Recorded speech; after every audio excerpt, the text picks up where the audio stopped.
السلام عليكم ورحمة الله تعالى وبركاته. بسم الله الرحمن الرحيم. ரியாலு சாலிஹீன் பாடம் 175. இந்த ரியாலு சாலிஹீன் கிதாபினுடைய 175ஆம் நாள் பாடத்தில் நாம் அமர்ந்திருக்கின்றோம். இந்த பாடத்தில் பாபு முலாத்தஃபத்தில் யதீமி வல் பனாதி வசாயிரில் லாஃபதி வல் மசாகீனி வல் முன்கசிரீன والإحسان إليهم والشفقة عليهم والتواضع معهم وخفض الجناح لهم என்ற தலைப்பின் கீழ் அமையக்கூடிய வரக்கூடிய ஹதீஸுகளை பற்றி நாம் பேசிக்கொண்டிருக்கின்றோம். அல்ஹம்துலில்லாஹ். நம்முடைய ஜாமியா ரகீப் எஜுகேஷனல் ட்ரஸ்டின் சார்பாக பல தீன் சம்பந்தப்பட்ட சேவைகளையும் பல துன்யா சம்பந்தப்பட்ட சேவைகளையும் நாம் செய்து கொண்டிருக்கின்றோம். இந்த சேவைகள் எவ்வித தொய்வின்றி தொடர்ந்து நடைபெறுவதற்காக நீங்கள் துஆ செய்யுங்கள், இன்னும் ஆதரவு தாருங்கள். நன்மையில் ஒன்று சேர்வோம், முந்திக் கொள்வோம். உங்களுடைய நன்கொடைகளை எங்களுக்கு நீங்கள் வழங்க விரும்பினால் எங்களுடைய பேங்க் அக்கவுண்ட் டீட்டெயில்ஸ், வங்கி முகவரிகள் இங்கு கொடுக்கப்பட்டிருக்கின்றது. இது அல்லாமல் இங்கு கியூஆர் ஸ்கேனும் கொடுக்கப்பட்டிருக்கின்றது. இதன் மூலமாக ஸ்கேன் செய்தும் உங்களுடைய நன்கொடைகளை எங்களுக்கு நீங்கள் தாராளமாக வழங்கலாம். அல்லாஹு தஆலா உங்கள் வாழ்நாளை மென்மேலும் பரக்கத்தானதாக ஆக்கி வைப்பானாக. ஆமீன் ஆமீன் யா ரப்பல் ஆலமீன். இப்பொழுது இந்த ரியாது ஸாலிஹீனுடைய 175ஆம் நாள் பாடத்தில் நாம் 2 ஹதீஸுகளை பற்றி நாம் பேச இருக்கின்றோம். அந்த 2 ஹதீஸுகளில் முதலாவது ஹதீஸாகிறது ஏழைகளை விரட்டாதீர்கள் என்ற தலைப்பின் கீழ் அமையக்கூடிய ஹதீஸாக இந்த ஹதீஸானது இருக்கின்றது. இந்த ஹதீஸில் சொல்லப்படக்கூடிய செய்தி என்னன்னா, இந்த ஹதீஸை சஅத் இப்னு அபீ வக்காஸ் ரலியல்லாஹு அன்ஹு சொல்றாங்க.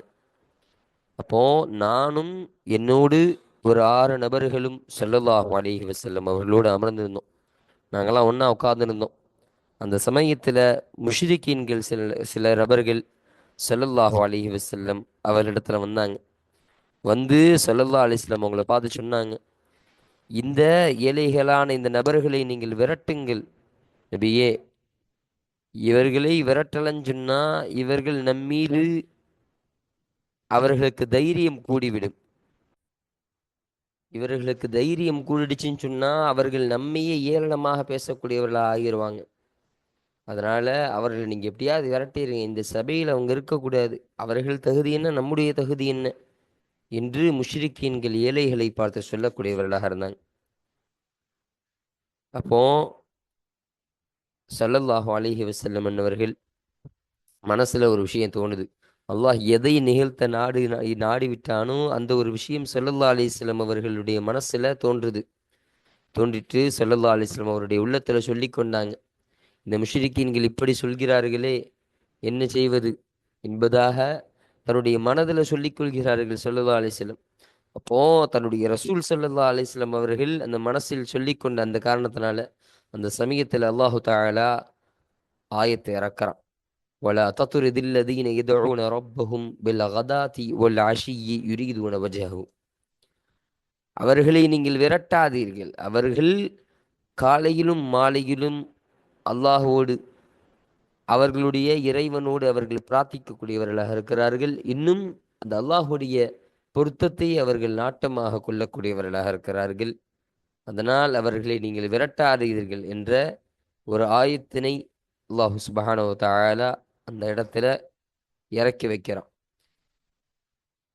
என்ற இந்த செய்தியை தான் இந்த ஹதீஸில் நமக்கு பதிவு செஞ்சு தராங்க. அப்போ அந்த சஅத் இப்னு அபீ வக்காஸ் ரலியல்லாஹு அன்ஹு சொல்கிறாங்க, நானும் ஒரு 6 நபர்களும் ஸல்லல்லாஹு அலைஹி வஸல்லம் அவங்கள்ட்ட உட்கார்ந்தோன்னு சொன்னாங்களே இல்லையா, அது 6 நபர்கள் யாருன்னு சொல்கிறாங்க. ஒன்று சஅத் இப்னு அபீ வக்காஸ் ரலியல்லாஹு அன்ஹு அன்னவர்கள், இன்னொன்று அந்த அப்துல்லாஹ் இப்னு மஸ்ஊத் ரலியல்லாஹு அன்ஹு என்று சொல்லப்படக்கூடிய ஒரு சஹாபி. மூன்றாவது நபர் ஹுதைல் என்ற கூட்டத்தை சார்ந்த ஒரு நபராக இருக்கின்றார். நான்காவது நபர் பிலால் ரதியல்லாஹு அன்ஹு அன்னவர்களாக இருக்கின்றார்கள். இப்ப அந்த 5வது நபர்களும் 6வது நபர்களும் பெயர் சொல்லப்படாத 2 நபர்களாக இருக்கின்றார்கள் என்ற செய்தியை நமக்கு பதிவு செஞ்சு தராங்க. அப்போ இதுதான் இந்த ஹதீஸில் சொல்லப்படக்கூடிய செய்தி. அப்போ அல்லாஹ் சொன்ன விஷயம்தான் ஏழைகளை விரட்டாதீர்கள் என்பதாக அல்லாஹ் ஒரு ஆயத்தை இறக்கி கொடுத்தான். அதன்படியே அங்கு உள்ள ஏழைகளை யாரும் விரட்டாமல் அந்த ஏழைகளை அப்படியே விட்டார்கள் என்ற செய்தி நமக்கு வரலாறுல பதிவு செஞ்சு தராங்க. இப்போ இது முதலாவது ஹதீஸ். இப்போ அடுத்தபடியாக 2வது ஹதீஸை நம்ம பார்ப்போம். அல்லாஹ்வின் கோபத்திற்கு ஆளாகி விடாதீர்கள் என்ற தலைப்பின் கீழ் அமையக்கூடிய ஒரு ஹதீஸாக இந்த ஹதீஸ் இருக்கு. இந்த ஹதீஸில் சொல்லப்படக்கூடிய செய்தி என்னன்னா, ஒரு முறை இந்த ஹதீஸ் ஆயித் இப்னு அம்ரு ரதியல்லாஹு அன்ஹு அன்னவர்கள் அறிவிக்கக்கூடிய ஒரு ஹதீஸாக இருக்கு. அவங்க யாருன்னு சொன்னா பையாத்து ரிதுவான் உடன்படிக்கை என்பதாக ஒரு உடன்படிக்கை நடந்துச்சு. இஸ்லாம் வரலாற்று ரொம்ப முக்கியமான ஒரு உடன்படிக்கை. அந்த உடன்படிக்கையில் கலந்து கொண்டவர்கள் இவர்களும் ஒருவர் என்பதாக சொல்றாங்க. அப்ப அவங்க சொல்றாங்க, ஒரு முறை அபூ சுஃபியான் ரதியல்லாஹு அன்ஹு அன்னவர்கள் சல்மான் ரதியல்லாஹு அன்ஹு அன்னவர்களோடும் சுஹைப் ரதியல்லாஹு அன்ஹு அன்னவர்களோடும் பிலால் ரதியல்லாஹு அன்ஹு அன்னவர்களோடும் அவர்கள் இருக்கக்கூடிய இந்த மூவரும் இருக்கக்கூடிய இந்த சபையில அபூ சுஃபியான் ரதியல்லாஹு வராங்க. அந்த சமயத்துல இந்த மூவர்களும் அந்த அபூ சுஃபியான் ரதியல்லாஹு அன்ஹு அன்னவர்கள் சொன்னாங்களாம், அல்லாஹுடைய எதிரிகளை அல்லாஹுடைய வாள் ஒன்றும் செய்யலப்பா, ஒரு பிடிக்குதலையும் அவர்களுடைய அல்லாஹுடைய வாள் யாரையும் பிடிக்கல, அல்லாஹுடைய எதிரிகளை ஒன்றும் பிடிக்கல அப்படின்னு சொல்லி கொண்டு இருந்தாங்க. இந்த செய்தியை கேட்டுட்டு அபூபக்கர் ரதியல்லாஹு அன்ஹு அன்னவர்கள் சொன்னார்கள், நீங்க குறைஷிகளுடைய தலைவர்கள் இருக்கக்கூடிய அந்த சமயத்திலேயும் குறைஷிகளை பெரிய பெரிய நபர்கள் இருக்கக்கூடிய ஒரு பெரிய ஆட்கள் இருக்கக்கூடிய அந்த சபையிலும் நீங்கள் இப்படியே சொன்னீர்களா என்பதாக கேட்டார்கள். அப்போ கேட்டுட்டு அபூபக்கர் நாயகம் ஸல்லல்லாஹு அலைஹி வஸல்லம் அவங்கள்ட்ட இந்த செய்தியை சொல்றாங்க, இப்படியெல்லாம் நடந்துச்சு யார சொல்லலாம், நான் இதே மாதிரி அவங்கள பார்த்து கேட்டேன் யார சொல்லலாம் என்று அபூபக்கர் நாயகம் ஸல்லல்லாஹு அலைஹி வஸல்லம் அவங்கள பார்த்து சொல்றாங்க. அப்போ ஸல்லல்லாஹு அலைஹி வஸல்லம் கேட்டாங்க, அபூபக்கரே நீங்கள் அவர்களை கோபப்படுத்தியிருப்பீங்க போல தெரியுதே, அவர்கள் கோபம் கொண்டிருந்தால் அல்லாஹ் உங்கள் மீது கோபம் கொள்ளக்கூடியவனாக இருக்கிறான், அல்லாஹ்வை நீங்கள் கோபப்படுத்தியவராக இருக்கிறீர்கள் என்று ஸல்லல்லாஹு அலைஹி வஸல்லம் அவங்க சொன்னாங்க. அதன் காரணமாக உடனே அபூபக்கர் ரலியல்லாஹு அன்ஹு அன்னவர்கள் அவரிடத்துல போனாங்க. அவரிடத்துல போய், உங்களை நான் கோபப்படுத்தியிருந்தா என்ன நீங்க மன்னிச்சுக்குங்க என்பதாக சொன்னார்கள். அப்போ அவர்கள் சொன்னார்கள், ஓ சகோதரரே, உங்களை அல்லாஹு தஆலா மன்னிப்பானாக, எங்களுக்கு ஒரு கோபமும் கிடையாது, சரி நீங்க மன்னிப்பு கேட்கறதுக்காக அல்லாஹு தஆலா உங்களை முழுவதுமாக மன்னிப்பானாக என்று அவர்கள் துஆ செய்தார்கள் என்ற செய்தியை தான் இங்கு ஒரு ஹதீஸாக நம்ம பதிவு செய்கிறாங்க. அல்லாஹ்வினுடைய கோபத்திற்கு ஆளாகி விடாதீர்கள் என்ற ஒரு செய்தியை ஸல்லல்லாஹு அலைஹி வஸல்லம் அவர்கள் அபூபக்கர் நாயகத்திற்கு சொன்னார்கள் இல்லையா, அதன் காரணமாக தான் இந்த தலைப்பின் கீழே இந்த ஹதீஸை நாம் அமைத்திருக்கின்றோம். அப்போ இன்றைய பாடத்தில் இந்த 2 ஹதீஸுகளை பற்றி நம்ம பேச இருக்கிறோம். இதற்கான ஒரு கருத்து சுருக்கத்தை நம்ம இப்போ பார்த்துட்டோம். அப்போ இதற்கான முழு விளக்கத்தையும் அதற்கான தர்ஜிமாவையும் நம்ம இப்பொழுது பார்ப்போம். அல்ஹம்துலில்லாஹ். இப்போ நம்ம கிதாபை பார்ப்போம். 260வது ஹதீஸ். இந்த ரியாது சாலிஹின் கிதாபில் பதிவு செய்யப்படக்கூடிய ஹதீஸ்களுடைய வரிசையின் பிரகாரம் பார்க்கும் பொழுது இது 260வது ஹதீஸாக இந்த ஹதீஸானது அமையக்கூடியதாக இது இருக்கின்றது. இப்போ இந்த ஹதீஸானது யாரை தொற்றும் அறிவிக்கப்படக்கூடிய ஹதீஸ் என்பதை சொல்லும் பொழுது, وعن سعد بن أبي وقاص رضي الله عنه, அபு வக்காஸ் என்று சொல்லப்படக்கூடிய அவர்களுடைய மகனான சஅத் ரலியல்லாஹு அன்ஹு அவர்களை தொற்றும் அறிவிக்கப்படக்கூடிய ஒரு ஹதீஸாக இந்த ஹதீஸானது இருக்கின்றது. அப்போ சஅத் இப்னு அபி வக்காஸ் ரலியல்லாஹு அன்ஹு சொல்றாங்க, ரலியல்லாஹு அன்ஹு அவர்களை தொற்றும் அல்லாஹு தஆலா பொருந்திக் கொள்வானாக, قال அவர்கள் சொன்னார்கள், குன்னா மஅன் நபியி ஸல்லல்லாஹு அலைஹி வஸல்லம் சித்தத நஃபரின், குன்னா நாங்கள் ஆகியிருந்தோம், நபி ஸல்லல்லாஹு அலைஹி வஸல்லம் அவர்களோடு நாங்கள் ஆகியிருந்தோம், சித்தத நஃபரின் 6 நபர்களாக நபி ஸல்லல்லாஹு அலைஹி வஸல்லம் அவர்களோடு நாங்கள் ஆகியிருந்தோம் என்பதாக சொல்றாங்க. அப்போ ஸல்லல்லாஹு அலைஹி வஸல்லம் அவங்க கூட நாங்கெல்லாம் ஒரு 6 பேர் இருந்தோம். அந்த சமயத்துல ஃபகாலல் முஷ்ரிகூன லின்னபிய்யி ஸல்லல்லாஹு அலைஹி வஸல்லம். நபி ஸல்லல்லாஹு அலைஹி வஸல்லம் அவர்களிடத்துல முஷ்ரிக்கீன்கள் எல்லாம் சொன்னார்கள், உதுருத் ஹாஉலாஇ இவர்களை நீங்கள் விரட்டுங்கள். லா யஜ்தரிஊன அலைனா எங்கள் மீது அவர்கள் துணிவு பெற மாட்டார்கள். அப்போ நாங்கள் அவர்களுடன் சேர்ந்து அமர்ந்தால் அவர்களுக்கு எங்கள் மேல் உள்ள மரியாதை, பயம் போய்விடும். எனவே அவர்களை துரத்துங்கள். அவர்கள் எங்கள் மேல் துணிச்சல் பெற மாட்டார்கள் என்பதாக சொன்னார்கள். வகுந்து அன இன்னும் நான் ஆகியிருந்தேன். அந்த 6 நபர்களை சொல்றாங்க. யாரு? சஅத் இப்னு அபீ வக்காஸ் ரலியல்லாஹு அன்ஹு சொல்றாங்க. வகுந்து அன இன்னும் நான் ஆகியிருந்தேன். வப்னு மஸ்ஊதின் மஸ்ஊத் என்பவருடைய மகனான அப்துல்லா என்பவர்கள் ஆகியிருந்தார்கள் ரதியல்லாஹு அன்ஹு. அப்துல்லா இப்னு மஸ்ஊத் ரதியல்லாஹு அன்ஹு ஆகியிருந்தாங்க. வரஜுலும் மின் ஹுதைலின் ஹுதைல் கூட்டத்துல இருந்து ஒரு நபர் ஆகியிருந்தார். அப்போ 3 நபர் ஆயிடுச்சு. பிலாலுன் இன்னும் பிலால் ரதியல்லாஹு அன்ஹு அவர்களும் ஆகியிருந்தார். வரஜுலானி இன்னும் 2 நபர்கள் ஆகியிருந்தார்கள். லஸ்து உசம்மீஹிமா அவர்கள் இருவருடைய பெயரை நான் சொல்லவில்லை. அப்போ நான் அவருடைய இருவரை பெயர் சொல்லாத இருவர் இன்னும் அவர்கள் இருவரும் ஆகியிருந்தார்கள். அப்போ இந்த 6 பேர், ஒன்னு யாரு? சஅத் இப்னு அபீ வக்காஸ் ரலியல்லாஹு அன்ஹு அவங்க, இன்னொன்னு அப்துல்லா இப்னு மஸ்ஊத் ரலியல்லாஹு அன்ஹு அவங்க, இன்னொன்னு ஹுதைல் கூட்டத்தை சார்ந்த ஒரு நபர், 4வது பிலால் ரலியல்லாஹு அன்ஹு அன்னவர்கள், இன்னும் 2 நபர்கள் யாருன்னா பெயர் சொல்லப்படாத 2 நபர்கள் இருந்தார்கள் என்பதை சஅத் இப்னு அபீ வக்காஸ் ரலியல்லாஹு அன்ஹு சொல்லி தராங்க.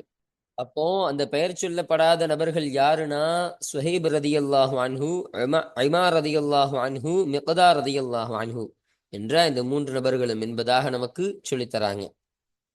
அப்போ வகஅ ஃபீ நஃப்ஸி ரசூலில்லாஹி ஸல்லல்லாஹு அலைஹி வஸல்லம் அல்லாஹ்வுடைய தூதர் ஸல்லல்லாஹு அலைஹி வஸல்லம் அவருடைய நஃப்ஸில் நிகழ்ந்தது.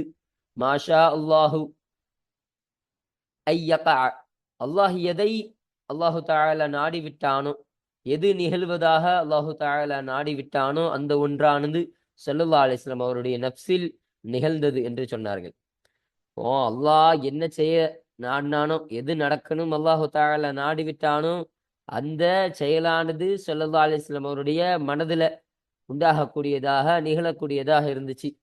அப்போ ஃபஹத்தஸ நஃப்ஸஹு இன்னும் ஸல்லல்லாஹு அலைஹி வஸல்லம் அவர்கள் தன்னுடைய நஃப்ஸிடத்தில் சொல்லிக் கொண்டார்கள். அப்போ மனசுக்குள்ள சொல்லிக்கிட்டாங்க, இதே மாதிரி இவர்கள் சொல்கிறார்களே, ஒரு ஏழை மக்கள இப்படி விரட்டச் சொல்றாங்களே, என்ன செய்யறது அப்படின்னு நினைச்சுக்கிட்டு இருக்கக்கூடிய அந்த சமயத்துல ஃபஅன்ஸலல்லாஹு தஆலா உயர்ந்தது அல்லாஹு தஆலா இறக்கி வைத்தான். இந்த ஆயத்தினை இறக்கி வைத்தான். அந்த ஆயத்து என்ன? வலா தத்ரிதில் லதீன யதுஊன ரப்பஹும் பில் கதாதி வல் அஷியி யுரீதுன வஜஹஹு என்பதாக இந்த ஆயத்தை அல்லாஹு தஆலா இறக்கி வைச்சான். இதற்கான அர்த்தத்தை பாருங்க. வலா தத்ரிது நீங்கள் விரட்டாதீர்கள், அல்லதீன ஒரு கூட்டத்தார்கள், எத்தகையவர்கள் அவர்கள்? யதுஊன ரப்பஹும் தன்னுடைய ரப்பை, தன்னுடைய இறைவனை அழைக்கக்கூடியவர்களாக இருக்கிறார்கள். பில் கதாதி வல் அஷியி காலையிலும் மாலையிலும் அழைக்கக்கூடியவர்களாக இருக்கிறாங்க. யுரீதுன வஜஹஹு இன்னும் அவர்கள் அவருடைய ரப்பினுடைய பொருத்தத்தையே அவர்கள் நாடக்கூடியவர்களாகவும் இருக்கிறார்கள் என்று அல்லாஹு தஆலா ஒரு ஆயத்தை இறக்கி தரான். அப்போ இந்த ஏழையான மக்களை நீங்க விரட்டாதீங்க. அவர்கள் எத்தகையவர்கள் என்று சொன்னால், அவர்கள் தன்னுடைய ரப்பிடத்துல துஆ கேட்கக்கூடியவர்களா இருக்கிறாங்க. எப்படி? காலையிலும் மாலையிலும் துஆ கேட்கக்கூடியவர்களா இருக்கிறாங்க. அப்போ காலையிலும் மாலையிலும் அல்லாஹ் தருவான் என்ற நம்பிக்கையில் அல்லாஹ்விடத்தில் பிரார்த்தித்துக் கொண்டே இருக்கக்கூடியவர்களாக இருக்கிறாங்க. அப்ப அல்லாஹ்வே நம்பி இருக்கக்கூடிய ஒரு ஆள், அல்லாஹ்விற்காகவே காத்திருக்கக்கூடிய நபர்களாக அவர்கள் இருக்கின்றார்கள். இன்னும் யுரீதுன வஜஹு அவர்கள் அல்லாஹ்வுடைய பொருத்தத்தை அவர்கள் நாட்டமாக கொண்டவர்களாகவும் இருக்கிறாங்க. அப்போ அவர்களுக்கு இந்த உலகத்துல எந்த ஒரு நாட்டமும் கிடையாது. அல்லாஹ்வுடைய பொருத்தம் தான் நாட்டம். அப்போ அல்லாஹ்வுடைய பொருத்தம் நமக்கு கிடைக்கணும், அல்லாஹ்வுடைய ரிضா நமக்கு கிடைக்கணும் அப்படின்னு அதை மட்டும் ஆதரவு வைக்கக்கூடியவர்களாகவே அவங்க ஆகியிருக்கிறாங்க. அதனால அத்தகைய ஏழைகளை நீங்கள் எப்பொழுதும் அடித்து விரட்டாதீர்கள் என்று அல்லாஹு தஆலா இந்த ஒரு வசனத்தை இறக்கி தந்தான் என்ற இந்த செய்தியை நமக்கு இந்த ஹதீஸின் மூலமாக நமக்கு சொல்லித் தராங்க. பாருங்க, அல்-அன்ஆம் சூரத்துல் அன்ஆம்ல இந்த ஆயத்தானது பதிவு செய்யப்படுது. 52வது ஆயத்தாக சூரத்துல் அன்ஆம்ல பதிவு செய்யப்படுகின்றது என்று நமக்கு சொல்றாங்க. ரவாஹு முஸ்லிம், இந்த ஹதீஸனை முஸ்லிம் ரஹமத்துல்லாஹி அலைஹி அன்னவர்கள் அறிவித்தார்கள் என்றும் சொல்றாங்க.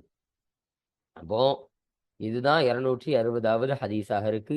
இப்ப இந்த ஹதீஸு இந்த பாடத்திற்கு கீழே வருவதற்கான காரணம் என்னன்னு சொன்னா, இந்த ஏழையான மக்களை அந்த முஷ்ரிக்கீன்கள் அடித்து விரட்ட சொல்லிய பொழுது அல்லாஹு தஆலா ஒரு ஆயத்தை இறக்கி கொடுத்தான்.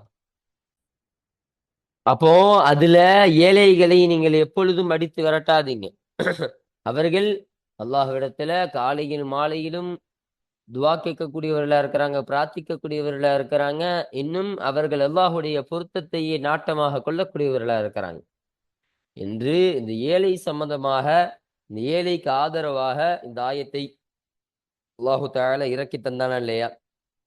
அப்போ இதன் காரணமாக தான் இந்த ஹதீஸானது இந்த பாடத்திற்கு கீழே பதிவு செய்யப்படுவதற்கான காரணமாக இது அமைகின்றது. அல்ஹம்துலில்லாஹ். அப்போ இந்த 260வது ஹதீஸை நம்ம நிறைவு செஞ்சாச்சு. அடுத்தபடியாக இந்த 261வது ஹதீஸை நம்ம பார்ப்போம். அந்த ரியாது ஸாலிஹீன் கிதாபில் பதிவு செய்யப்படக்கூடிய ஹதீஸ்களுடைய வரிசையின் பிரகாரம் இது 261வது ஹதீஸ். இந்த ஹதீஸானது யாரை தொட்டும் அறிவிக்கப்படக்கூடிய ஹதீஸ் என்று பார்க்கும் பொழுது, வஅன் அபி ஹுபைரத ஆயித் இப்னு அம்ரின் அல் முஸனி என்று சொல்லப்படக்கூடியவங்க. அப்போ இந்த இடத்துல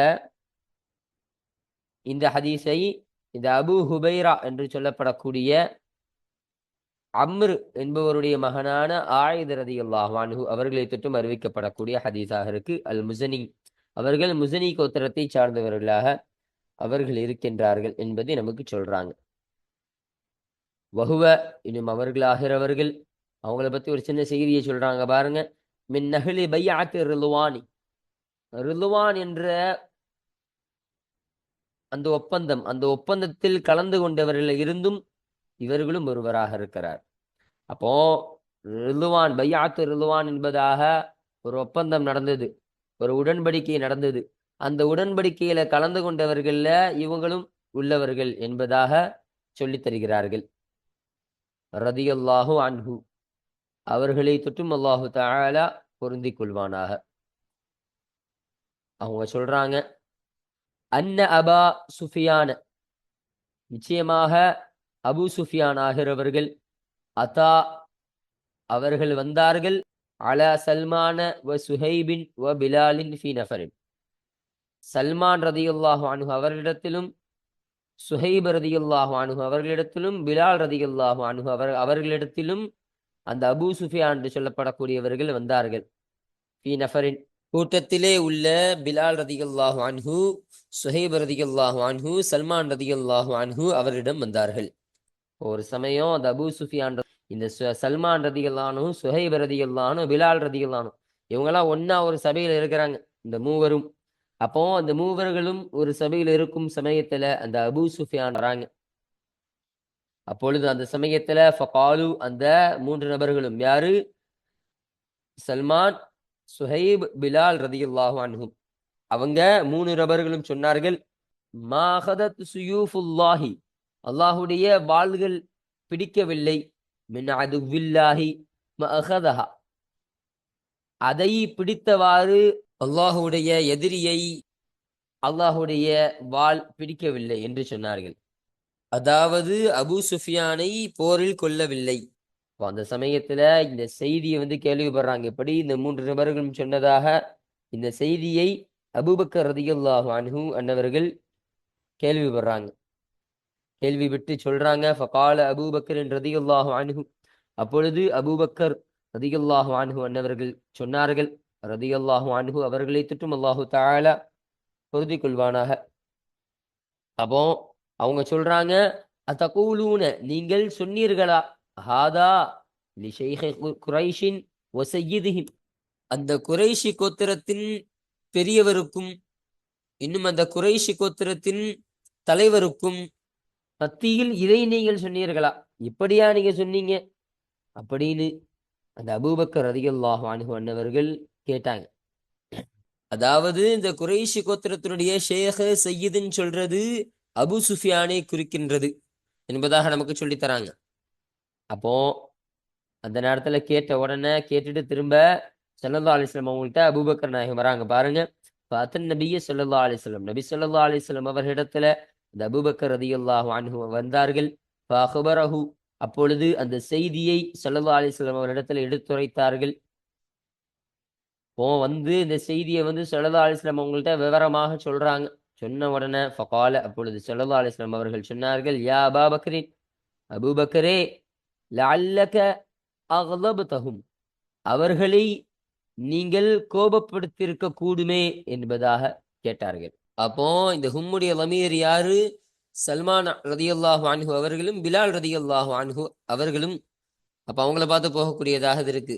அப்போ நீங்க சொன்ன வார்த்தை அவங்கள ரொம்ப கோபமடைய செஞ்சிருக்குமே, அவங்க ரொம்ப வேதனைப்பட்டிருப்பாங்களே அப்படின்னு அபூபக்கர் ரதியல்லாஹு அன்ஹு அவரிடத்துல ஸல்லல்லாஹு அலைஹி வஸல்லம் கேட்டுட்டு சொன்னாங்க, லயின் குன்த அக்லப்தஹும், அவர்களை நீங்கள் கோபமாக்கியவர்களாக நீங்கள் ஆகியிருந்தீர்கள் என்று சொன்னால், லகது அக்லப்த ரப்பக, திட்டமாக உங்கள் ரப்பை நீங்கள் கோபப்படுத்தி விட்டீர்கள் என்று ஸல்லல்லாஹு சொன்னாங்க. அப்போ அவங்கள நீங்க மனவேதனைப்படுத்துற மாதிரி இப்படி ஒரு வார்த்தை நீங்க சொல்லிட்டீங்களே, அவங்க கோபம் அடைஞ்சிருந்தா, அப்படி அவர்களை நீங்கள் கோபப்படுத்தியவராக நீங்கள் ஆகியிருந்தால், அல்லாஹு தஆலா கோபம் கொள்ளக்கூடியவனாக இருக்கிறானே என்று ஸல்லல்லாஹு அலைஹி வஸல்லம் அன்னவர்கள் சொல்லித் தந்தார்கள். அப்போ உடனே அபூபக்கர் ரலியல்லாஹு அன்ஹுவுக்கு ஒரு மாதிரி சங்கடம் ஆயிடுச்சு. ச்சே, நம்ம இப்படி அவங்க கோபத்துக்கு உண்டாக்கிட்டோமே, நம்ம ஆளாக்கிட்டோமே அப்படின்னு சொல்லிட்டு அவர்களிடத்துல மன்னிப்பு கேட்கறதுக்காக திரும்ப நம்ம அப்படின்னு சொல்லி அபூபக்கர் ரலியல்லாஹு அன்ஹு போறாங்க. அப்போ ஃபதாஹும், அப்பொழுது அந்த அபூபக்கர் ரலியல்லாஹு அன்ஹு அன்னவர்கள் அவர்களிடத்தில் சென்றார்கள். ஃபகால, அப்பொழுது அபூபக்கர் ரலியல்லாஹு அன்ஹு சொன்னார்கள், யா இஹ்வதாஹு, சகோதரர்களே, அக்லப்துக்கும், உங்களை நான் கோபத்திற்குள்ளாக்கி விட்டேனா, நான் உங்களை கோபப்படுத்திட்டேனா, நான் உங்களை கோபத்திற்கு ஆளாக்கிட்டேனா என்று அபூபக்கர் ரலியல்லாஹு அன்ஹு அவங்கள பார்த்து கேட்டாங்க. அப்பொழுது காலு, அவர்கள் எல்லாம் சொன்னார்கள். அப்போ யார் அவங்க? சல்மான் ரலியல்லாஹு அன்ஹு அவர்களும் பிலால் ரலியல்லாஹு அன்ஹு அன்னவர்களும் சொன்னார்கள், லா, இல்லை அபூபக்கரே, நீங்க எங்களை ஒன்றும் கோபம் அடைய செய்யல. நீங்க பேசுனது ஒன்றும் எங்களுக்கு ஒன்றும் பெரிய வருத்தம் ஒன்றும் கிடையாது. எங்களுக்கு வெறும் பெருசா கோபத்தெல்லாம் ஒன்றும் ஏற்படுத்தல அப்படின்னு சொல்லிட்டு, யக்ஃபிருல்லாஹு லக யா உஹை, என்னுடைய சின்ன சகோதரரே, அல்லாஹு தஆலா உங்களுக்கு மன்னித்து தருவானாக என்று அவர்கள் துஆ செய்தார்கள். அல்லாஹு தஆலா உங்களை மன்னிப்பானாக என்று அந்த மூவர்களும் அந்த அபூபக்கர் ரலியல்லாஹு அன்ஹு அன்னவர்களுக்கு துஆ செய்து கொடுத்தார்கள் என்று நமக்கு சொல்லித் தராங்க. ரவாஹு முஸ்லிம், இந்த ஹதீஸினை முஸ்லிம் ரஹ்மத்துல்லாஹி அலைஹி அன்னவர்கள் அறிவித்தார்கள். அப்போ இதுதான் இந்த ஹதீஸ்ல சொல்லப்படக்கூடிய செய்தி. அப்போ இது எத்தனாவது? 261வது ஹதீஸாக இந்த ஹதீஸானது அமையக்கூடியதாக இது இருக்கின்றது. இப்போ இந்த ஹதீஸில் சொல்லப்படக்கூடிய சில வார்த்தைகள், அந்த வார்த்தைகளை எப்படி வாசிக்கணும், அதற்கான அர்த்தம் என்ன என்பதை நமக்கு சொல்லித்தராங்க பாருங்க. கௌலுஹு மஅகதஹா, மஅகதஹா என்ற அந்த சொல்லாகிறது. அதாவது லம் தஸ்தௌஃபி ஹக்கஹா மின்ஹு, அந்த வாட்கள் அந்த எதிரியிடம் இருந்து, அதாவது அபூ சுஃபியானிடமிருந்து அதன் கடமையை நிறைவேற்றவில்லை என்ற அர்த்தத்திற்கு வரக்கூடியதாக இருக்கும். மஅகதஹா என்ற இந்த வார்த்தையாகிறது என்று நமக்கு சொல்றாங்க. அடுத்து ஒரு சின்ன விளக்கத்தை சொல்றாங்க பாருங்க. வகௌலுஹு யா உஹை, யா உஹை என்ற சொல்லாகிறது. இப்போ இறுதியாக இங்கு ஒரு யா உஹை என்பதாக ஒரு வார்த்தை சொன்னாங்க. அது ஒரு சின்ன விளக்கம் தராங்க. ரிவாயத் செய்யப்பட்டிருக்கின்றது, அறிவிக்கப்பட்டிருக்கின்றது. பிஃபதஹில் ஹம்ஸதி வ கஸ்ரில் ஹாஇ, பிகஸ்ரில் ஹம்ஸதி, பிஃபதஹில் ஹம்ஸதி, ஹம்ஸாவிற்கு ஃபதஹ் செய்வது கொண்டு, வ கஸ்ரில் ஹாஇ, ஹாவிற்கு கஸ்ர் செய்வது கொண்டு, வ தக்ஃபீஃபில் யாஇ, ஷத்து இல்லாமல் சுகூனுடன் ஓதுவது, அது சொல்லப்பட்டிருக்கு, ரிவாயத் செய்யப்பட்டிருக்கு. அப்போ பாருங்க, ஹம்ஸாவிற்கு ஃபதஹ் செய்யப்பட்டிருக்குன்னு சொல்லியிருக்காங்க. அஹி என்பதாக அப்போ ஹம்சாவுக்கு கசிர் ஃபதஹ், அப்போ ஹாவுக்கு கசிர், அப்போ யாவருக்கு இந்த ஷத்து இல்லாமல் லேசாக சொல்றது. அப்போ அப்படின்னு சொல்லப்பட்டிருக்கு. யா அஹி என்பதாக ரிவாயத்து செய்யப்பட்டிருக்கு. இன்னும் ரிவாயத்து செய்யப்பட்டிருக்கின்றது, அறிவிக்கப்பட்டிருக்கின்றது. லம்மில் ஹம்சத்தி ஹம்சாவிற்கு லம்மு செய்வது கொண்டு வஃபதஹில் ஹாஇ ஹாவிற்கு ஃபதஹ செய்வது கொண்டு வதஷ்தீதில் யாஇ யாவிற்கு தஷ்தீத் யாவிற்கு ஷத்து செய்வது கொண்டும் அதை ரிவாயத்து செய்யப்பட்டிருக்கின்றது என்று நமக்கு சொல்றாங்க. அப்போ இப்படி செஞ்சா ஹம்சாவிற்கு லம்மு செஞ்சா இது போதே வரும். ஹம்சாவிற்கு லம்மு ஹாவிற்கு ஃபதஹ செய்து அந்த யாவிற்கு ஷத்து வச்சு சொல்லணும். அப்படி பார்த்தா யா உஹை என்பதாக வரும். அப்போ இந்த அசல் ரிவாயத்தில் யா உஹை என்பதாக தான் போட்டிருக்கிறாங்க. இப்போ யா உஹையினும் சில ரிவாயத்தில் சொல்லப்பட்டிருக்கு, யா அஹி என்பதாகவும் சில ரிவாயத்தில் சொல்லப்பட்டிருக்கு. அப்போ இது ரெண்டுக்கான அர்த்தம் என்னன்னா, யா அஹி என்பதாக சொன்னால் என் சகோதரனே என்பதாக அர்த்தம். அதுவே யா உஹை என்பதாக சொன்னால் என் சின்ன சகோதரனே என்பதாக அர்த்தம் வரக்கூடியதாக இருக்கும். அப்போ இந்த ரெண்டு ரிவாயத்திலையும் சொல்லப்பட்டிருக்கின்றது என்ற செய்தியை நமக்கு இங்கு பதிவு செய்து தருகிறார்கள். அப்போ அல்ஹம்துலில்லா இன்றைய பாடத்துல இந்த 260வது ஹதீஸையும் இந்த 261வது ஹதீஸையும் அதுல சொல்லப்பட்ட செய்திகள் அதற்கான தர்ஜிமாக்கள் விளக்கங்களை பற்றி நம்ம முழுமையாக பார்த்து நிறைவு செஞ்சாச்சு. அல்ஹம்துலில்லா. இன்ஷா அல்லாஹ் அடுத்த பாடத்துல இந்த 262வது ஹதீஸை குறித்தான செய்திகளை பற்றி அதில் சொல்லப்படக்கூடிய விஷயங்களை பற்றி இன்ஷா அல்லாஹ் நம்ம அடுத்த பாடத்தில் நாம் பேசுவோம். வாஹிர் தஅவானா அனில் ஹம்துலில்லாஹி ரப்பில் ஆலமீன். அஸ்ஸலாமு அலைக்கும் வரஹ்மத்துல்லாஹி தஆலா வபரகாத்துஹு.